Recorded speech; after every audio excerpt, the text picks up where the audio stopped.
புதுச்சேரியில் அமைச்சர்கள் 3 பேர் பதவியேற்கும் விழா துணைநிலை ஆளுநர் மாளிகையில் நடைபெற்றது. கூடுதல் தகவல்களை செய்தியாளர் சண்முகசுந்தரம் வழங்கிட கேட்கலாம். சண்முகசுந்தரம், வணக்கம். புதுச்சேரியில் அமைச்சர்கள் பதவியேற்கும் விழா தொடர்பான மேலும் தகவல்களை வழங்கலாம். வணக்கம். புதுச்சேரி மாநிலத்தில் நடைபெற்ற சட்டமன்ற தேர்தலில் தேசிய ஜனநாயக கூட்டணி பெரும்பான்மையுடன் வெற்றி பெற்றது. குறிப்பாக என்ஆர் காங்கிரஸ் 12 இடங்களிலும், பாஜக கூட்டணியில் பாஜக 4 இடங்களிலும், அதிமுக 1 இடம், மற்ற லட்சிய ஜனநாயக கட்சி 1 இடங்களில் வெற்றி பெற்றது.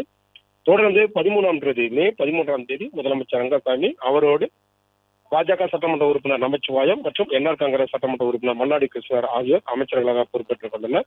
அதற்கு பின்பு புதுச்சேரியில் 5 அமைச்சர்கள் இருக்க வேண்டிய நிலையில் 2 பேர் மட்டுமே பொறுப்பில் இருந்தனர். அவர்களுக்கு இலாக்கா ஒதுக்கப்படாமல் இருந்தது. மேலும் 3 அமைச்சர்கள் பதவியேற்க வேண்டிய சூழல் ஏற்பட்ட நிலையில் இன்று அந்த பதவியேற்பு விழா நடைபெற்றது. புதுச்சேரி துணைநிலை ஆளுநர் மாளிகையில் நடைபெற்ற இந்த விழாவில் துணைநிலை ஆளுநர் கைலாசநாதன் அவர்களுக்கு பதவி பிரமாணம் செய்து வைத்தார். முதலாவதாக நெட்டப்பாக்கம் தொகுதியில் வெற்றி பெற்ற என்ஆர் காங்கிரஸ் வேட்பாளர் ராஜவேல் அவர்களுக்கு பதவி பிரமாணம் மற்ற ரகசிய காப்பு பிரமாணம் செய்யப்பட்டது.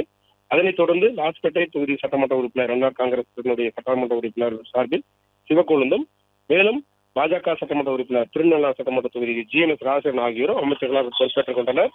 இந்த அமைச்சரவையில் பாத்தீங்கன்னா பொறுப்பேற்றவர்களுக்கு அந்த ராஜ்நிவாசில் இருக்கக்கூடிய சட்டமன்ற உறுப்பினர், முதலமைச்சர் மற்றும் அரசு துறை அதிகாரிகள் உள்ளிட்டோர் அவர்களுக்கு வாழ்த்து தெரிவித்தனர்.